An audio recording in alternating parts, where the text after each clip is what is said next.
The winds of Kurukshetra howled across the plain. Dust swirled, banners fluttered, and the metallic clang of soldiers preparing for war echoed in every corner. Armies stretched far into the horizon, each warrior holding his breath, awaiting the first strike that would change history. In the midst of this thunderous silence stood Arjuna, the mighty warrior, his bow Gandiva resting loosely in his hand. His heart raced, his mind unsettled, and yet his spirit remained bound to duty.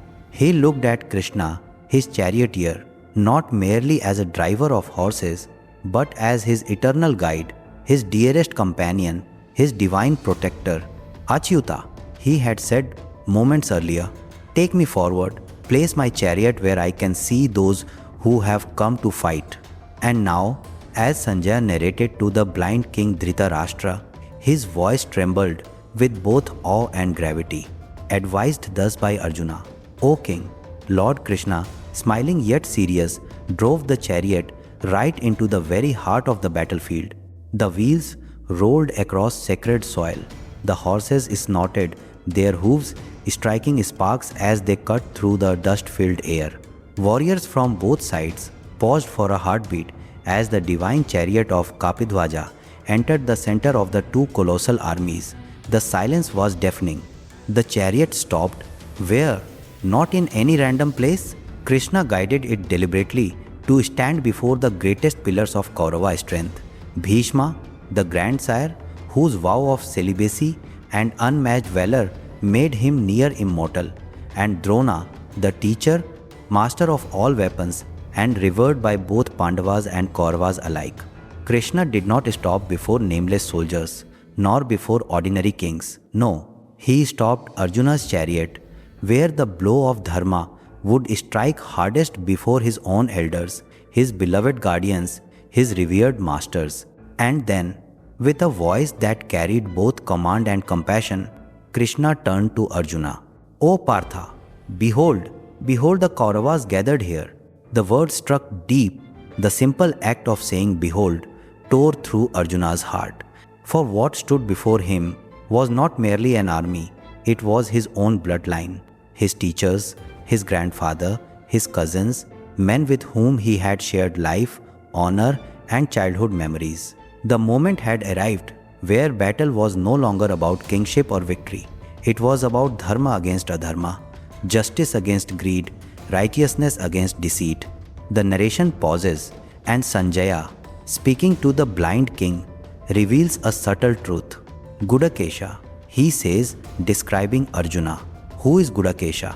One who has conquered sleep, one who has risen above tamas, the darkness of inertia, laziness, and confusion. Arjuna was no ordinary warrior blinded by rage or clouded by ignorance. No, he was awake, alert, sharp, with a mind ready to grasp the highest truths. Why is this important? Because only a mind freed from tamas, a mind attentive and receptive, can receive divine wisdom. In that moment, Arjuna embodied the ideal disciple torn by emotion, yet awake enough to seek truth and humble enough to listen. Krishna chose this exact moment, this exact placement, this exact emotional fracture in Arjuna's heart to sow the seeds of eternal wisdom. The Gita would not be born in calm forests, nor in meditation halls, nor in hermitages. It would be born here, in the heart of chaos, in the middle of a battlefield, in the silence before bloodshed, where a warrior trembled between duty and despair. Arjuna's eyes scanned the warriors before him. What did he see? There was Bhishma, the grandsire, who had once cradled him as a child, who had taught him codes of honor, whose very presence had been a pillar of security. How could Arjuna raise his bow against him? There was Drona the teacher, who had shaped Arjuna's hands into those of a master archer, who had once blessed him, saying, "You shall be the finest wielder of Gandiva." How could Arjuna let arrows pierce the heart that once blessed him? And beyond them, there were cousins, brothers, uncles, friends' faces he knew, faces he loved, faces from childhood games and family gatherings. Now, all of them stood as enemies, armored in steel, eyes burning with the fire of war.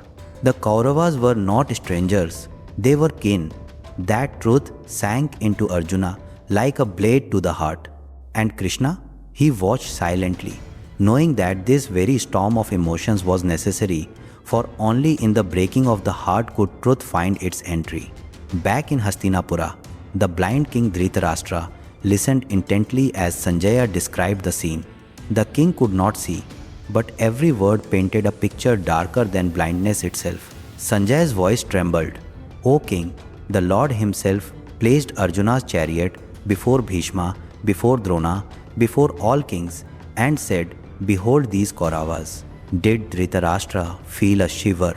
Did his blind eyes burn with unseen tears? Somewhere deep within, he must have realized what these words meant, that his sons stood before the bow of destiny, and the wheel of dharma was about to crush their arrogance. Sanjaya, though merely narrating, spoke with the weight of prophecy, for he knew, when the Lord himself draws attention to one's allies, it is not for pride but for destruction. The chariot stood still. The horses neighed but did not move. Dust floated in the air. Thousands of warriors held their breath. The silence before the first arrow stretched like eternity itself. And in that silence, the seed of the greatest scripture was sown.